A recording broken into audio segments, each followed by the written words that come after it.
Long ago in the verdant kingdom of Kalundé, where the skies blazed with gold at dawn and the rivers sang lullabies to the moon, there lived a young girl named Nzinga. She was the daughter of Chief Makondu, the village leader known for his wisdom and strength.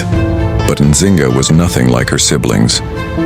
While her brothers trained with spears and studied maps of war, Nzinga listened to the river.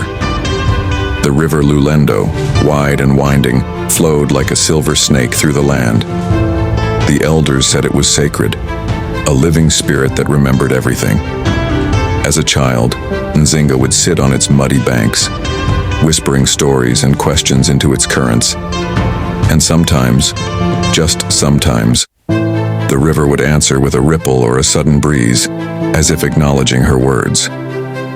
But when the dry season came early and the crops began to fail, whispers filled the air.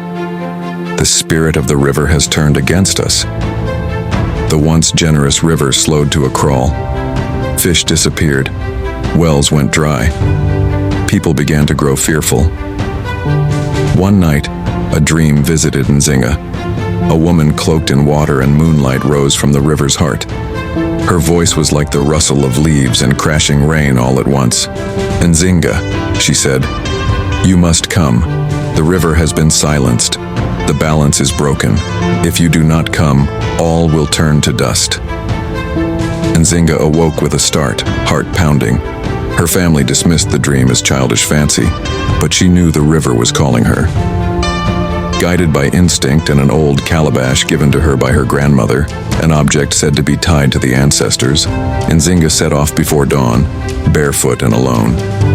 She journeyed upstream through tangled forests and thorny underbrush, past old shrines forgotten by time. Along the way, she met strange companions, a talking ibis who carried riddles in its beak, a crocodile with golden eyes who guarded a hidden crossing, and a mute boy with skin like obsidian and eyes like storm clouds who communicated only through music.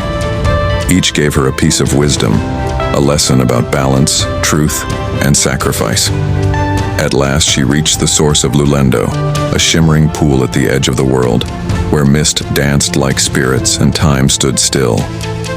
There, beneath a veil of falling stars, Nzinga found the spirit of the river, no longer a graceful being, but chained and weak, her waters tainted by human greed.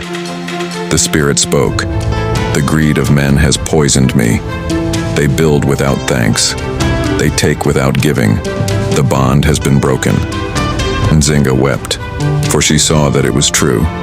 Her people had forgotten their old ways, forgotten to honor the land and water. But the spirit touched her tears and said, "One still remembers. That is enough, if you are willing to pay the price." Nzinga did not hesitate. She offered the calabash, her last link to the ancestors, and sang a song taught to her by the river as a child. It was a song of gratitude, of harmony, of remembering. The earth trembled, the waters surged, the chains shattered. The spirit of the river rose, reborn in all her glory. Fish leapt joyfully, rain clouds returned to the skies, and Lulendo began to sing once more. Nzinga awoke on the riverbank days later, changed. Her hair shimmered with silver streaks, and her eyes glowed like starlight.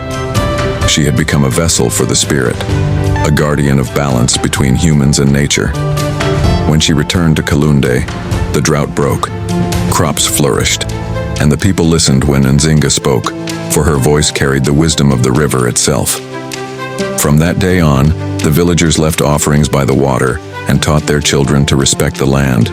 And they told the story of Nzinga, the girl who heard the river and saved them all. Would you like this expanded into a longer version or broken into chapters?